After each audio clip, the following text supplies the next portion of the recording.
ഇന്നലെ ഞാൻ ഒരു വീഡിയോ ഇട്ടപ്പോഴത്തേക്കും ഒരുപാട് കമൻറ്റ് വന്നായിരുന്നു. എനിക്ക് പല കമൻറ്റ് വായിച്ചപ്പോഴത്തേക്ക് എനിക്ക് തന്നെ സങ്കടം തോന്നി. ശരിക്കും ഞാൻ സങ്കടപ്പെടാൻ വേണ്ടി പറഞ്ഞതല്ല കേട്ടോ. നിങ്ങൾ കമൻറ്റൊക്കെ കണ്ടപ്പോഴത്തേക്ക് അത് എക്സ്പ്ലെയിൻ ചെയ്യണമെന്ന് മാത്രമേ എനിക്ക് തോന്നിയിട്ടുള്ളൂ. ഇങ്ങനെ വെറുതെ ഇരിക്കുമ്പോഴത്തേക്ക് ഞങ്ങൾ വെട്ടുകാട് പള്ളിയിൽ പോകും. പള്ളിയിൽ പോകുമ്പോഴത്തേക്ക് ഒരു വലിയൊരു മനസ്സമാധാനമാണ്. മനുഷ്യൻ്റെ അടുത്ത് നമുക്ക് പറയാൻ ഒരുപാട് പരിമിതികളുണ്ട്, നമ്മുടെ കുറവുകളെ. പക്ഷേ ദൈവത്തോട് പറയാൻ നമുക്ക് ഒരു കുറവുകളും വേണ്ട, ഒരു പരിമിതികളും വേണ്ട. കാരണം ദൈവത്തോട് ഇരുന്നൊന്ന് മനസ്സറിഞ്ഞ് ഒന്ന് നൊന്ത് പ്രാർത്ഥിച്ച ദൈവം കേൾക്കും എന്നെനിക്കൊരു വിശ്വാസമുണ്ട്.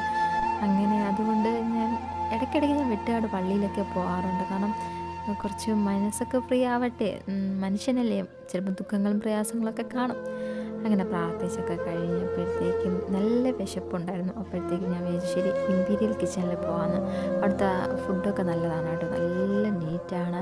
എനിക്ക് അവിടുത്തെ ഫുഡൊക്കെ നല്ല ഇഷ്ടമാണ്. അങ്ങനെ അപ്പം ചിക്കൻ കറിയും ഒരു ആപ്പിൾ ജ്യൂസൊക്കെ കുടിച്ചപ്പോഴത്തേക്ക് അടിപൊളിയായിരുന്നു. അപ്പോൾ അടുത്ത വീഡിയോയിൽ കാണാം.